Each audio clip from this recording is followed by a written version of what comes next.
माननीय उद्धवजी ठाकरे साहेबांनी या खोट्या कारणातनं बाहेर यावं. हिंदुत्वाविषयी भाषण करायला आपल्याला मैदान आहे, खोट्या करायला आपल्याला मैदान आहे. आपण हे विधिमंडळाचं सभागृह चालू आहे. आपण विधिमंडळाच्या सभागृहात किती वेळ बसलात? महाराष्ट्रातल्या शेतकऱ्यांविषयी 2 वाक्य आपण त्या ठिकाणी काढलीत का? उपेक्षित वंचित घटकाच्या उन्नतीसाठी 2 शब्द आपण विधिमंडळात बोललात का? याचं पहिलं उत्तर त्या ठिकाणी त्यांनी द्यावं. त्याच्यामुळे मला वाटतं शेतकरी आज आपत्ती शेतकऱ्यावर आले. आज राज्य सरकार शेतकऱ्यांसाठी त्या ठिकाणी पुरवणी मागण्यांमध्ये 15-16 हजार कोटीची तरतूद केले. एक शब्द, चकार शब्द माननीय उद्धवजी ठाकरे यांनी शेतकऱ्यांच्या विषयी काढला का? याचा अर्थ शेतकऱ्यांच्या बांधावर जायचं, पुतणा मावशीचं प्रेम दाखवायचं. कधी मोदी साहेबांना शिव्या द्या, कधी अमित शाह साहेबांना शिव्या द्या, त्यांच्यावर खोट्या करा, कधी देवेंद्रजींवर व्यंगात्मक बोलणं. मला वाटतं त्यांनी यातनं बाहेर यावं आणि शेतकऱ्यांवर बोलावं, सर्वसामान्यांवर बोलावं, तर उरलं सुरलं अस्तित्व त्या ठिकाणी अबाधित आपल्याला ठेवता येईल. आता लोकांना तुमच्या टोमण्याची, टीका टिप्पणीचा किळस आलेला. दरेकर साहेब, त्यांनी असं पण म्हटलंय की मुख्यमंत्री देवेंद्र फडणवीस यांनी पांघरून खातं काढावं. आरोप होतात भ्रष्टाचाराचे, पण त्यांच्यावरती कुठली कारवाई होत नाही. त्यामुळे पांघरून खातं काढावं, त्याचं प्रमुख पद त्यांनी स्वतःकडे ठेवावं. मला वाटतं उद्धवजी ठाकरे साहेबांना आव्हान आहे, माननीय देवेंद्र फडणवीस साहेबांवर एक भ्रष्टाचाराचा आरोप दाखवा, एक त्यांच्यावर काळा डाग त्या ठिकाणी दाखवावा. त्या ठिकाणी कुणालाही त्या ठिकाणी देवेंद्रजी पाठीशी घालत नाहीत. आपण मुंडवाच्या कालपरवाच्या प्रकरणात सुद्धा मी आपल्याच मीडियाच्या माध्यमातून ऐकलं की यामध्ये कोणी असेल आम्ही त्याला माफ करणार नाही. कायद्यासमोर सगळे समान आहेत.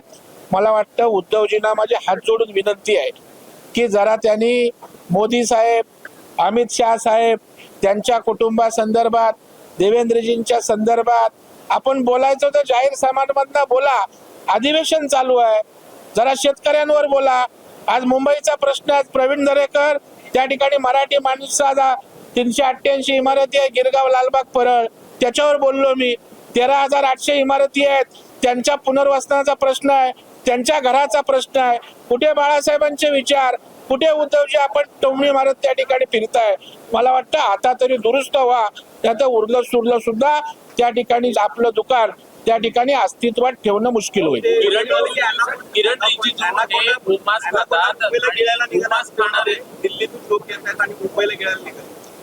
मला वाटतं की एवढी शिवसेना त्या ठिकाणी कधी आपल्या हातात ना गेली याचं त्या ठिकाणी तुम्हाला कळलं नाही. कारण बाळासाहेबांचा विचार काँग्रेसने गिळला आणि उद्धवजी ठाकरे साहेब डोळे मिटून बघत राहिले आणि त्याची काय परिणिती झाली बघताय.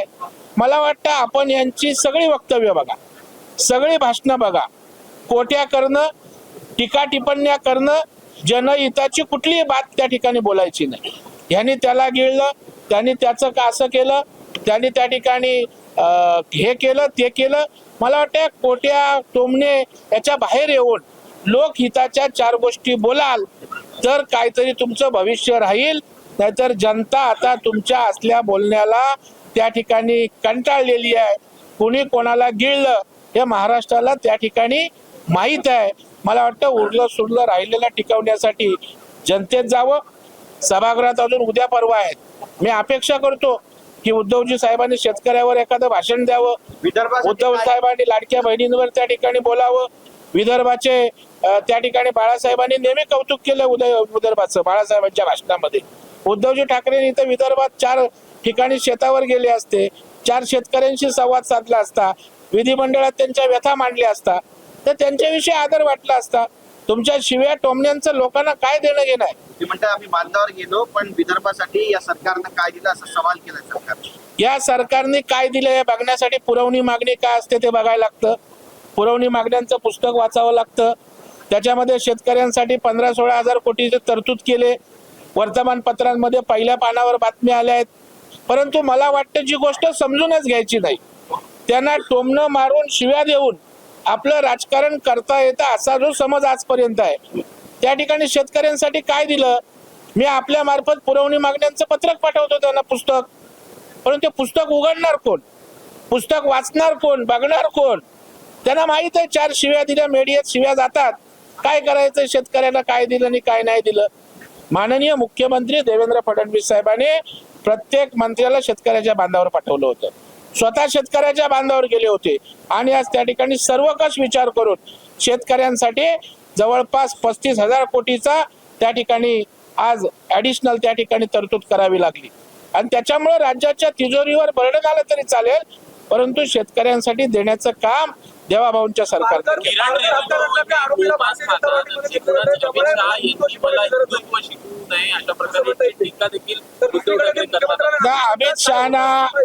अमित शहाना त्यांना शिकवायला वेळ पण नाहीये.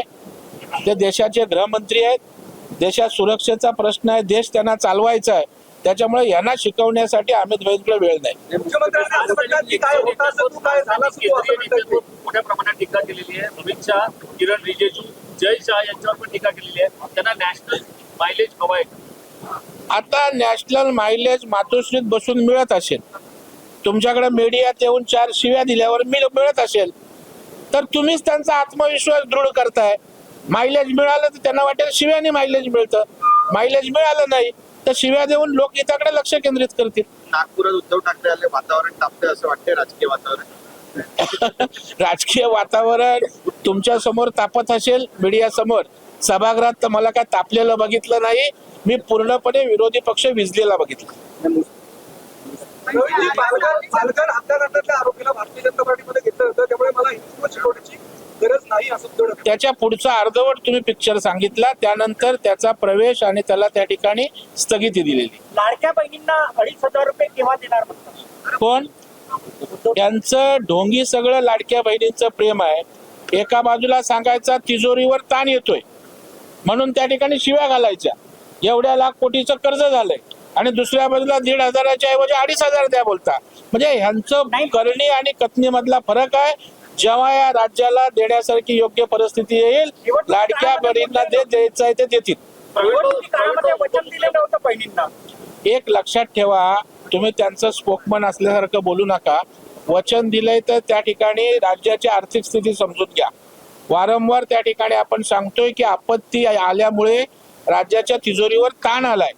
राज्याच्या तिजोरीवर ताण आल्यामुळे लाडक्या बहिणींचं स्क्रुटिनी पण होतंय की बाबा ज्यांचा काही पगार आहे, ज्यांचा काम करतायत, ज्यांचा इन्कम टॅक्स भरतायत, अशा लोकांना कमी करतोय. असं असताना राज्य आर्थिक दृष्ट्या स्थिरावण्याचा प्रयत्न आहे आणि तुम्ही पुढाऱ्यांसारख्या जर अशा गोष्टी बोलायला लागलात तर ते दुर्दैवाचं होईल. उपमुख्यमंत्र्यांचं पद संविधानिक नाहीये, ते रद्द करा असं ठाकरे म्हणाले. नाही, संविधानिक आहे की नाही यासाठी संविधान वाचायला लागेल, संसदीय कार्यपद्धतीचा अभ्यास करावा लागेल. परंतु मला वाटतं उद्धव साहेबांना त्याच्यात रस नाही. त्यांना माहिती आहे, बोललं की काय आपल्याला प्रूव्ह करायचं नसतं, ते बोलून मोकळे होतात.